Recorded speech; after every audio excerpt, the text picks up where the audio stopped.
semuanya, Assalamualaikum warahmatullahi wabarakatuh. Apa kabar teman-teman? Semoga dalam keadaan sehat ya. Alhamdulillahirabbil alamin. Hari ini aku bisa share video lagi.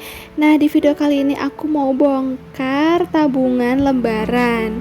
Akhirnya ya teman-teman, tabungan lebaran aku setelah setahun udah full juga. Nah, sebelumnya aku mau disclaimer dulu ya teman-teman. Di sini aku nggak bermaksud untuk pamer atau apapun yang negatif ya. Jadi di sini aku hanya niat sharing aja ke teman-teman dan ngasih semangat buat teman-teman biar nabungnya itu makin semangat ya. Nah, ini adalah tabungan lebaran di tahun sebelumnya. Jadi aku buatnya itu di tahun sebelumnya, teman-teman. Nah, untuk nominalnya aku yang gampang-gampang aja, mulai dari 5 ribuan, 10 ribuan gitu. Nah, ini juga aku ada tabungan kurban yang belum full. Teman-teman bisa lihat ya, kotaknya itu masih banyak yang kosong. Tapi nggak apa-apa, bismillah, aku niatkan untuk kurban tahun ini. Nah, ini untuk tabungan lebaran dan tabungan kurban, aku goalsnya itu sama-sama 3 juta ya teman-teman, karena insya Allah nominal segini cukup untuk aku. Nah, ini teman-teman bisa lihat untuk nominalnya aku mulai dari 10.000, 15.000, 20.000, terus ini ada 25 sama 50.000 ya. Oh, yang 25 nggak ada. Nah, ini teman-teman bisa screenshot. Semoga teman-teman bisa lihat dengan jelas ya. Nah, kalau teman-teman masih nggak jelas, teman-teman bisa kepoin di Instagram aku di @hesti_danarik. Nah, di situ juga aku udah pernah upload setahun yang lalu. Waktu itu aku buat tabelnya. Atau nanti teman-teman bisa nyalain notifikasi YouTube aku aja ya, karena nanti setelah ini aku juga akan bikin tabel buat dana lebaran lagi. So stay tune ya. Jangan lupa buat nyalain loncengnya. Nah, untuk target selanjutnya aku belum tahu sih mau nominal 3 juta lagi atau berapa, tapi lihat nanti aja ya teman-teman. Nah, di sini untuk tabel yang masih kosong ini ada 6 kotak dan nominalnya itu 10.000 semua. Jadi total yang harus aku isi itu 60.000 ya teman-teman. Alhamdulillah ya, ini gak kerasa banget tabungan lebaran selama setahun aku dapat 3 juta.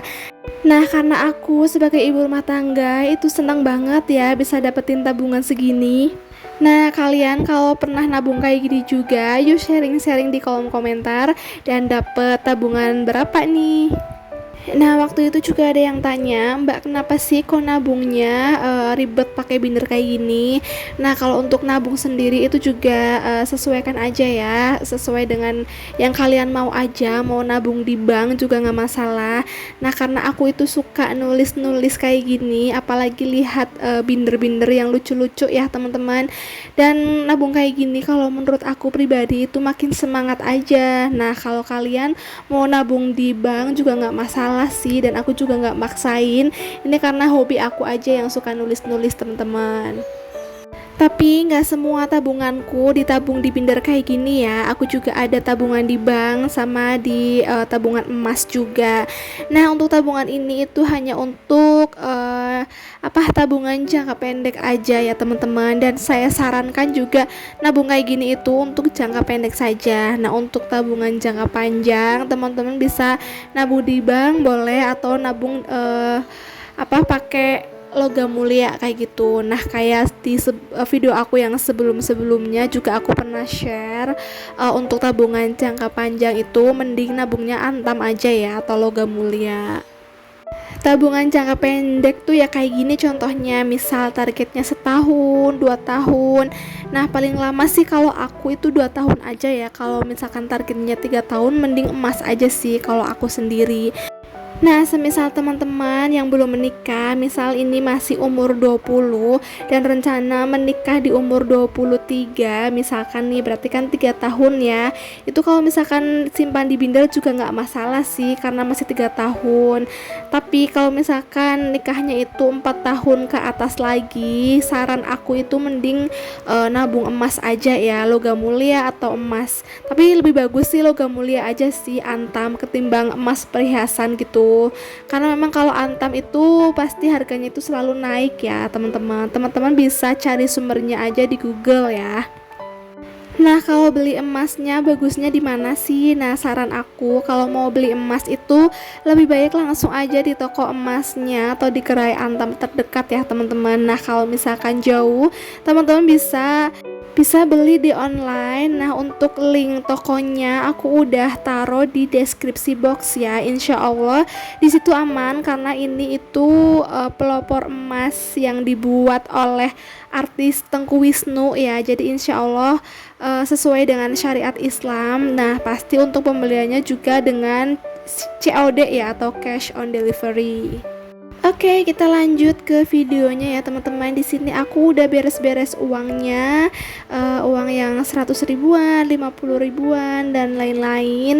Nah, di sini aku dapat uang 100 ribuan itu nabungnya nggak 100 ribuan gitu ya. Aku nabungnya tetap nabung yang sesuai di kotak kayak misalkan 10 ribu, 15 ribu kayak gitu. Nah, ini karena udah dituker, karena aku waktu itu butuh uang kecil, jadi aku tukernya itu di tabungan ini. Nah, alhamdulillah ya, jadi ini uang tabunganku yang 3 juta ini bisa aku kasih untuk orang tua, untuk ponakan-ponakan aku kayak gitu, jadi nggak perlu minta lagi sama suami. Nah, ini juga bisa buat beli baju aku. Nah, tapi kali ini aku nggak beli baju dulu karena alhamdulillah sebelum lebaran itu aku udah beli. Jadi mungkin ini untuk kayak biaya pulang kampung gitu, karena untuk pulang kampung juga lumayan bolak-baliknya, sama buat beli oleh-oleh juga untuk mertua dan ipar-ipar aku. Nah, untuk tips-tipsnya gimana sih kok nabungnya itu bisa gampang banget atau cepet banget goalsnya.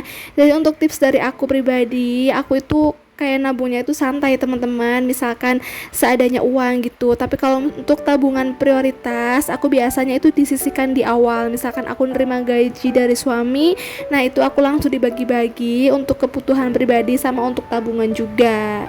Nah, selain itu juga misal aku ada sisa uang belanja di setiap minggunya atau setiap harinya, itu aku dikumpulin teman-teman, misalkan kayak 1000, 2000 gitu. Nah, kalau dikumpulin kan lumayan ya, misal ada 10.000 atau 15.000 gitu, nanti aku masukkan ke tabungan. Selain disisihkan di awal dan dapat sisa dari uang belanja, aku juga kadang itu ada tambahan penghasilan ya teman-teman. Alhamdulillah, penghasilan dari YouTube, dari Shopee dan juga dari TikTok. Nah, untuk teman-teman yang mau juga dapat penghasilan kayak aku ini ya, walaupun gak seberapa ya, tapi kan alhamdulillah, teman-teman bisa follow Instagram aku aja di @hesti_danarik. Nah, di situ ada sorotan atau highlight yang judulnya Shopee Affiliate. Nah, teman-teman bisa baca di situ ya, bisa dipelajari dan dipahami. Oke teman-teman, ini ternyata videonya udah habis ya, tapi aku masih ngerocos aja. Videonya sampai di sini dulu ya teman-teman. Nah, untuk video selanjutnya insya Allah aku bakal buat tabelnya untuk dana lebaran untuk tahun depan. Nah, teman-teman jangan lupa nyalakan tombol loncengnya ya. Dan jangan lupa buat like video ini, yang belum subscribe jangan lupa di subscribe. Nah, kalau teman-teman masih bingung bisa tulis di kolom komentar ya. Insya Allah nanti aku akan jawab satu-satu. Thanks for watching, see you on the next video. Bye. Wassalamualaikum warahmatullahi wabarakatuh.